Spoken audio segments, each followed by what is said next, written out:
তেওঁলোকে গৰুৰ মাংস খাব পাৰে সেইকাৰণে তেওঁলোকে খাইছে আমি গাহৰি মাংস খাব পাৰো গতিকে আমি গাহৰি খাইছো তাত মুখ্যমন্ত্ৰী এজনে কেতিয়াও লাগি থকা উচিত নহয় ভাৰতৰ সংবিধানৰ নামত শপত খাই পেলাই আজি মুখ্যমন্ত্ৰী হিমন্ত বিশ্ব শৰ্মাই কেৱল হিন্দু মুছলমান গৰু মাংস গাহৰি মাংস সেইবিলাকত লাগি থাকিব নেকি অসমৰ যিলা মৌলিক সমস্যা সেইবিলাকৰ ক্ষেত্ৰত তেওঁলোকৰ কথা বতৰা নাথাকিব নেকি মুখ্যমন্ত্ৰী হিমন্ত বিশ্ব শৰ্মাৰ কথাৰ যি তেওঁ প্ৰেজেন্টেশন ভাল কথা কৈ আপোনালোকৰ মনটোৱে তেওঁ খেলিমেলি কৰি দিব এটা চুৰ এজনক বচাবলৈ গৈ গৰু চুৰ এজনক বচাবলৈ গৈ তেওঁ এটা পুৰস্কাৰ দিবলৈ বুলি কৈছে গৰু চুৰক এনেকুৱা ধৰণৰ কেতবোৰ কথা মুখ্যমন্ত্ৰীয়ে কৈছে আপোনালোকে নিশ্চয় দেখা পাইছে আৰু এটা দ্বিতীয় প্ৰসংগটো হৈছে যে তেওঁ কৈ আছে ধুবুৰীত কুৰবানীৰ সময়ত কেবাশ আসলতে গৰু ৰেপি কাটি দিয়া হৈছে বুলি কৈছে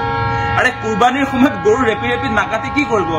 আজি সংখ্যালঘু মানুহবিলাকক আসলতে গৰু খাবনে তেওঁলোকে কি খাব তেওঁলোকৰ এটো নিজৰ অধিকাৰ আছে আজি ভাৰতৰ সংবিধানে সংখ্যালঘু ধৰ্মীয় সংখ্যালঘুৰ লোকসকলক গৰু খাব নালাগে বুলি কোনবা চেপ্টাৰটো লিখি থোৱা নাই কোনবা অনুচ্ছেদত আছে নেকি কোনবা আইনত আছে নেকি যে গৰু খাব নোৱাৰিব ধৰ্মীয় সংখ্যালঘুৰ মানুহে কেৱল ধৰ্মীয় সংখ্যালঘু বাদে আজি ইছলাম ধৰ্ম বাদ দি আজি মেঘালয়ত দেখোন খ্ৰীষ্টান ধৰ্মৰ মানুহবিলাকে গৰু খায় আজি আমাৰ অসমৰ একেবাৰে সীমাত থকা গুৱাহাটী একেবাৰে গাতে লাগি আছে মেঘালয় গতে মেঘালয়ৰ মানুহে গৰু খায় আজি গাৰু খাচিয়া মানুহবিলাকে গৰু খায় আপুনি মেঘালয়ত গৈ গৰু খাব নোৱাৰিব বুলি ক'ব পাৰিব নেকি আৰু অসমৰ ক্ষেত্ৰতো যিবিলাক ধৰ্মীয় সংখ্যালঘুৰ মানুহ তেওঁলোকৰ কোনো আপোনাৰ গৰু খোৱাৰ ক্ষেত্ৰত তেওঁলোকে গু মাংস খাব নে কি মাংস খাব সেই ক্ষেত্ৰত কোনো ধৰণৰ নিষেধাজ্ঞা নাই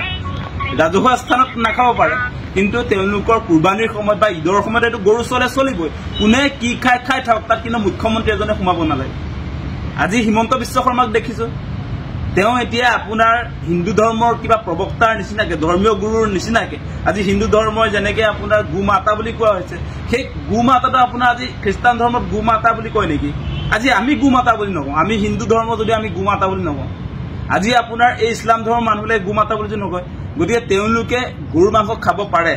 সেইকাৰণে তেওঁলোকে খাইছে আমি গাহৰি মাংস খাব পাৰো গতিকে আমি গাহৰি খাইছো তাত মুখ্যমন্ত্ৰী এজনে কেতিয়াও লাগি থকা উচিত নহয় ভাৰতৰ সংবিধানৰ নামত শপত খাই পেলাই আজি মুখ্যমন্ত্ৰী হিমন্ত বিশ্ব শৰ্মাই কেৱল হিন্দু মুছলমান গৰু মাংস গাহৰি মাংস সেইবিলাকত লাগি থাকিব নেকি অসমৰ যিলা মৌলিক সমস্যা সেইবিলাকৰ ক্ষেত্ৰত তেওঁলোকৰ কথা বতৰা নাথাকিব নেকি আজি বানগৰাখনৰ ক্ষেত্ৰত হিমন্ত বিশ্ব শৰ্মা চৰকাৰে কি পদক্ষেপ লৈছে আপোনালোকে নিশ্চয় দেখিছে তেওঁলোকে মাথাউৰি বনাই আপোনাৰ বাৰিষাৰ সময়ত সেই কাৰণে আজি মাথাউৰি ছিগি আমাৰ নিজৰ জেগাত আজি লখিমপুৰ পানীগাঁও আমতলাত কেবাটা পৰিয়াল মানে 10টাতকৈ বেছি পৰিয়ালে চেন্নাই বেংগলোৰত হাজিৰা কৰি 10 লাখ টকা ইনকাম কৰি আসাম টাইপৰ ঘৰ সাজিছিলে সেইবিলাক আপোনাৰ দুৰ্বল মাথাউৰিৰ কাৰণে আজি ঘৰ উঠুৱাই লৈ গুচি গ'ল তাৰ দায়িত্ব ল'ব নাই হিমন্ত বিশ্ব শৰ্মাই গৰু গাহৰিত যে লাগি আছে আজি আপোনালোকে নিশ্চয় দেখিছে কেনেকুৱা ধৰণে আসলতে মূল্যবৃদ্ধিয়ে সাধাৰণ মানুহক জ্বলাকলা খুৱাইছে আজি পেট্ৰল ডিজেলৰ মূল্যবৃদ্ধিটো যি বাঢ়ি গ'লে এটা কমাৰ নাম নলয় কেতিয়াও আজি আপোনালোকে নিশ্চয় দেখা পাইছে ঔষধৰ যি ধৰণৰ দাম বৃদ্ধি হৈছে এইবিলাক কথা মই মাজে কৈ থাকো মূল ইস্যুবিলাকৰ ক্ষেত্ৰত যেহেতু চৰকাৰ নুসুমায়ে আজি আপোনাৰ শেহতীয়াকে আপোনাৰ 784 বিধ ঔষধ অত্যাৱশ্যক ঔষধৰ দাম বৃদ্ধি হৈ গৈছে আজি পেৰাচিটামলৰ পৰা আদি কৰি পেইন কিলাৰ যিবিলাক প্ৰয়োজনীয় আপোনাৰ মেডিকেলৰ ঔষধ সেইবিলাক আপুনি এতিয়া ক্ৰয় কৰিব নোৱাৰে আৰু হিমন্ত বিশ্ব শৰ্মাই প্ৰতিষ্ঠা কৰা সেই মেডিকেল কলেজবিলাকত আপোনাৰ ফ্ৰীকে ঔষধৰ যোগান নধৰে যিমান প্ৰেছক্ৰিপশ্যনত লিখি দিব ডাক্তৰে সব বাহিৰৰ মেডিকেলৰ পৰা কিনিব লাগে সেইবিলাক বিষয়ক লৈ দেখোন চৰকাৰ কোনো ধৰণৰ কথা বতৰা নাই এতিয়া যিবিলাক বিষয় লৈ আসলতে এতিয়া মাংসক লৈ যেতিয়া নেকি মুখ্যমন্ত্ৰীজন লাগি থাকিব সেইবিলাকতো মুখ্যমন্ত্ৰীৰ কাম নহয়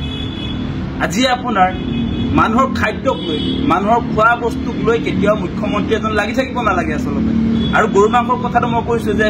গৰু মাংসৰ ৰাজহুৱা স্থানত নিষিদ্ধ কৰাৰ ফলস্বৰূপে আমাৰ যিবিলাকে গৰু পোহপালন কৰি আমাৰ মাজুলীত যিবিলাক কৃষক ৰাইজ আছিল আমাৰ মিচিং মানুহ আছিল তেওঁলোকে এতিয়া দামত গৰু বিক্ৰী কৰিব নোৱাৰে এতিয়া আগতে যিবিলাক গৰু আপোনাৰ দাম 50-60 হাজাৰ আছিল সেইবিলাকৰ দাম এতিয়া 20,000 টকা হয় গতিকে লোকচান কাৰ হৈছে এটা গৰু খোৱা মানুহবিলাকে 20,000 টকাত আপোনাৰ গৰু পাইছে আজি আমাৰ যিবিলাক খেতিয়ক ৰাইজ যিবিলাকে আসলে গৰু পোহপালন কৰি নিজৰ ল'ৰা ছোৱালীক এডমিশ্যন দিয়ে স্কুলত যিবিলাকে আপোনাৰ নিজৰ ঘৰত কাৰোবাৰ যদি বেমাৰ হয় গুৰুতৰ বেমাৰৰ সময়ত সেই ল'ৰা ছোৱালী ট্ৰিটমেণ্ট দি কৰিবৰ কাৰণে আপোনাৰ গৰু বিক্ৰী কৰিবলগীয়া হয় ছেভিং একাউণ্টৰ নিচিনা গৰু গতিকে এইবিলাক আপোনাৰ আমাৰ যিবিলাক কৃষক ৰাইজৰ বজাৰ আছিলে গৰুৰ সেই বজাৰটোতো হিমন্ত বিশ্ব শৰ্মাই নাইকিয়া কৰিলে আজি আমাৰ মানুহে ভুগি আছে আপোনালোকে সেই কথাবিলাক বিবেচনা কৰক প্ৰতিবাদো হৈছে আজি জুনাই চিলাপথাৰ বা মাজুলীৰ কৃষকে প্ৰতিবাদ কৰিছে গতিকে এনেকৈ কোনো কাৰণতে সাম্প্ৰদায়িক ৰাজনীতি ৰাজ্যৰ মুখ্যমন্ত্ৰী এজনে কৰি থকা উচিত নহয় বহুত সমস্যা আছে আজি ৰান্ধনীবিলাকে খানাপাৰা সিদিনা প্ৰতিবাদ কৰা আপোনালোকে দেখিছে তেওঁলোকক 2000 টকাত গোটেই দিনটো কাম কৰিব লগায় যিটো সময়ত আপোনাৰ জয়ন্ত মল্ল বৰুৱা কেবিনেট মন্ত্ৰী 3 লাখ আপোনাৰ 55,000 দৰমহা পায় মাহিলী তাৰ পৰা এই ৰান্ধনীয়ে কিমান পায় 2000 টকা আজি আপোনাৰ অংগনবাড়ী সহায়িকাই পায় 3250 টকা আজি অংগনবাড়ী আপোনাৰ কৰ্মীগৰাকীয়ে পায় 6500 টকা আৰু এইবিলাক আশা কৰ্মীবিলাকে কি পায় আপোনাৰটো কোনো মাহিলী তেনেকুৱা দিয়া নিয়ম কমিশ্যনহে দিয়ে কিবা এটা গতিকে এনেকুৱা বহুত সমস্যা আছে আজি মানুহবিলাক আপোনালোকে নিশ্চয় দেখা পাইছে যে চলিব নোৱাৰা অৱস্থাৰ কাৰণে 1250 টকাৰ কাৰণে তেওঁলোকে হাহাকাৰ কৰি থাকিবলগীয়া হৈছে আজি অৰুণোদয় পাবৰ কাৰণে কিমান মানুহ প্ৰতিবাদ মুখৰ হৈছে আপোনালোকে সেই কথাবিলাক বিবেচনা কৰক গতিকে ৰাইজৰ অৱস্থা বেয়া ৰাইজৰ অৱস্থা ভাল হোৱা হলে 1250 টকাৰ কাৰণে এতিয়া ৰাজপথলৈ ওলাই নাহে এই প্ৰচণ্ড গৰমৰ সময়ত গতিকে মূল বিষয়বিলাকৰ পৰা আঁতৰি এতিয়া আপোনাৰ গৰু গাহৰি এইবিলাকতে লাগি থাকিব তাৰ কাৰণে কি হয় আপোনালোকে চাব যে আমি মূল সমস্যাবিলাক পাহৰি গৈছো অসমৰ ৰাইজক মূল সমস্যাৰ পৰা ডাইভাৰ্ট কৰিবৰ কাৰণে গৰু গৰু গৰু কৰি 26ৰ নিৰ্বাচনী বৈতৰণি পাৰ কৰিব খুজিছে হিমন্ত বিশ্ব শৰ্মাই গতিকে এই বিষয়বিলাক লৈ আমি সকলোৱে সাৱধান হ'ব লাগে সেইকাৰণে এই কথাখিনি আপোনালোকৰ সন্মুখত কৰিম